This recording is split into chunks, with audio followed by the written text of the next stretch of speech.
From ancient times to the present, we have always known the lottery as a game of chance. In its simplest form, you only need to purchase a number or a sequence of numbers and wait for luck to appear for a chance to win a cash prize. A very simple form that does not require much effort has led many people to participate in the hope of finding an opportunity for a better life. Up to now, the lottery has been legalized and has developed strongly in many countries. So, have you ever wondered where the lottery comes from? What is the reason for its continued existence today? The earliest signs of the lottery's presence in human civilization were recorded during the Han Dynasty of China, between 205 and 187 BC.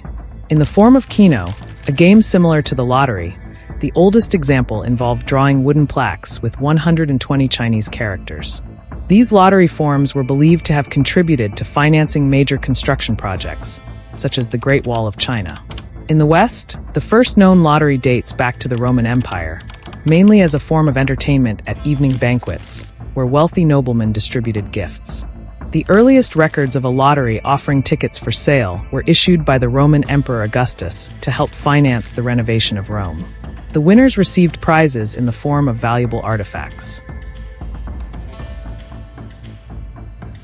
In the earliest recorded cash prize lotteries, tickets were sold in the Low Countries, including Belgium, the Netherlands, and Luxembourg, during the 15th century. Many towns organized public lotteries to raise funds for fortifications and to assist the poor. A record from 1445 in Lechless, France, mentioned fundraising efforts for building walls and other public works, with 4,304 tickets sold and a total prize pool of 1,737 florins, equivalent to about $210,000 today. During the 17th century, organizing lotteries to collect money for the poor or for various public purposes was quite common in the Netherlands. The lottery gradually became popular and was praised as a painless form of taxation. The English word lottery originates from the Dutch noun lot, which means fate. Lotteries then gradually spread and became popular in England, France, Germany, and the United States. They were used by both public and private organizations to raise money for towns, wars, and colleges. The lottery flourished significantly in both England and the US. In England, lotteries operated for over 250 years. The first officially recorded lottery was licensed by Queen Elizabeth I in 1566. This lottery was designed to raise money for rebuilding ports and financing new ships for the Royal Navy. Notably, every participant in the lottery was granted immunity from a crime, provided it was not piracy, murder, a serious felony, or treason. Many private lotteries followed, including fundraising efforts for the Virginia Company of London to support the settlement of America. In the US, one of the earliest lotteries was conducted by President George Washington in the 1760s to finance the construction of a mountain road in Virginia. Benjamin Franklin supported lotteries to raise funds for purchasing cannons during the American Revolution from 1775 to 1783. John Hancock, former president of the Continental Congress, organized a lottery to finance the reconstruction of Faneuil Hall in Boston. In 1890, the U.S. Congress banned the mailing of lottery-related materials. Louisiana Lottery, the only successful lottery company allowed to operate in the southern United States, was shut down in 1894 after Congress passed a law prohibiting the transportation of lottery tickets across state lines. After its closure, the public learned that the lottery had been run by a criminal organization in the North, which regularly bribed legislators and engaged in widespread fraud and deception. At that time, a major scandal with severe consequences was widely publicized, turning public opinion against lotteries. By the end of the 19th century, lotteries had been outlawed across the United States. At the beginning of the 20th century, gambling activities, including lotteries and raffles, were considered illegal in the United States, most of Europe, and many other countries. By the 1930s, public attitudes toward lotteries had softened. Gambling started becoming legalized in some casinos, and charitable gambling grew in popularity. However, concerns about fraud and manipulation continued, leading to ongoing opposition to lotteries for the next 2 decades. A significant milestone in the return of lotteries came in 1967 when New York introduced a state lottery, which proved to be a great success. Notably, in its first year alone, it generated $53.6 million in revenue.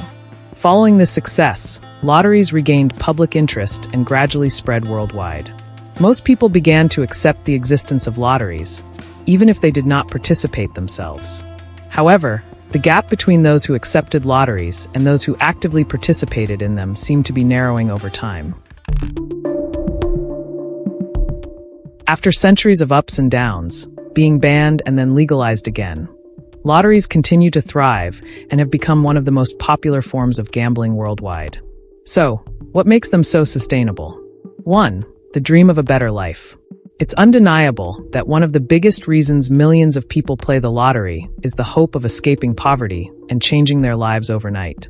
A lottery ticket that costs just a few dollars could bring in millions, or even hundreds of millions. This is an irresistible attraction for anyone, especially those with lower incomes. In reality, there have been many cases where ordinary people suddenly became millionaires thanks to winning the lottery. This creates a domino effect, making more and more people believe that maybe today is my lucky day. 2. Contributions to society. Lotteries are not just a game. They have also become an important source of government revenue in many countries. A significant portion of lottery earnings is reinvested in education, healthcare, infrastructure, and public services. In the United States, many states use lottery funds to provide scholarships or support community projects. For example, the UK National Lottery has contributed over £40 billion to cultural, sports, arts, and charity projects since it was launched in 1994.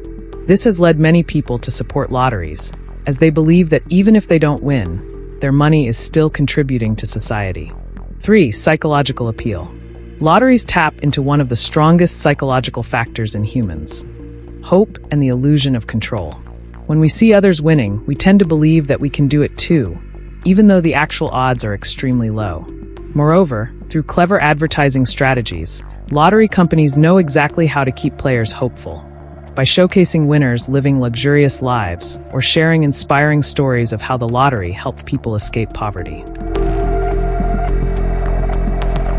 Despite its economic benefits, the lottery remains a subject of debate. Supporters argue that the lottery is a legal game that brings joy and opportunity to everyone. If you want to test your luck, why not? Moreover, it helps fund social programs. Opponents, on the other hand, see the lottery as a hidden tax that disproportionately affects the poor.